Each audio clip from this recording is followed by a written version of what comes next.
In dealing with the railway staff, I think there is no question of greater importance than that of assuring the Class 4 staff of a prospect of continuous advancement in proportion to their merit.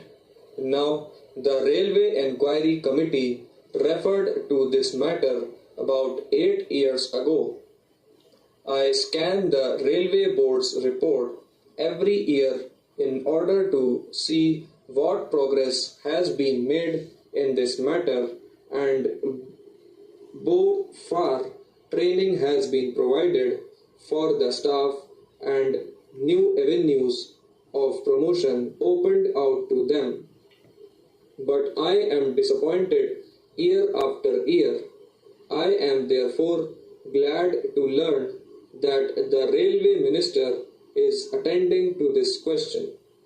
I have no time, sir, to refer to the recommendations of the Railway Enquiry Committee because I have got only 6 minutes more. But I should request him to place the recommendations of that committee and the estimates committee before the committee that he has appointed. One of the most important recommendations made by the Railway Enquiry Committee was that efforts should be made to make every member of Class 4 staff literate. All our workers should be literate just as all our soldiers are, and although education is not the responsibility of the railways, yet I think that it will be in the interest of the railways themselves if they attend to the education of their workers. Now, sir, I come to one or two general questions which I think are of great importance. The burden on the railway board is increasing year after year. It has been increasing for 6 or 7 years almost now. Yet the size of the board remains what it was. I know that some additional members were appointed by the railway minister last year in order to help the members of the railway board. I personally do not think that this was a satisfactory method of dealing with the problem of increased work.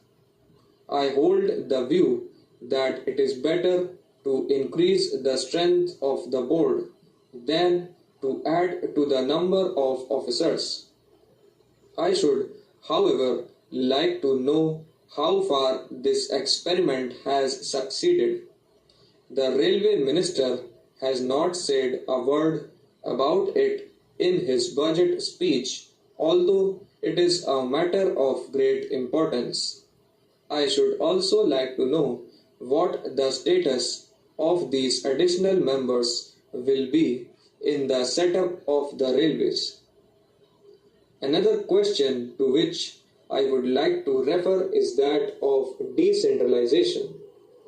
I referred to this question last year also, but I do not think the Railway Ministry has paid the slightest attention to this question. Railway plans throw a heavy amount of work on every officer or member of the railway board down to the divisional superintendent and the officers under him. It is not unnecessary, therefore, to do two things. The first point that I would like to refer to is the need for seeing whether there is any work done now by the railway board that can be transferred to the general managers. Can we throw greater responsibility on the general managers, allowing them to decide certain questions, even some important questions, instead of concentrating everything in the hands of the railway board? The policy of centralization may be necessary in certain respects, but I do not think that the extent to which it has been followed has been conducive to efficiency or to the development of the initiative of the general managers and the officers under them. The other question is this: is everything done now necessary? Or is there some work that is done at present that has been rendered unnecessary by the march of events? This clearly calls for a job analysis, and I think that the sooner this question is attended to, the better. Lastly, we should also see whether the quantum of work that a responsible officer has to deal with is such as he can cope with efficiently. The work should not be so heavy as to prevent him from touring or giving some time to thinking out the new problems that are constantly presented to him in connection with the additional burden thrown on him. I think that this calls for a re-examination of the size of the railway zones, notwithstanding the divisionalization that has taken place in 3 more railway administrations.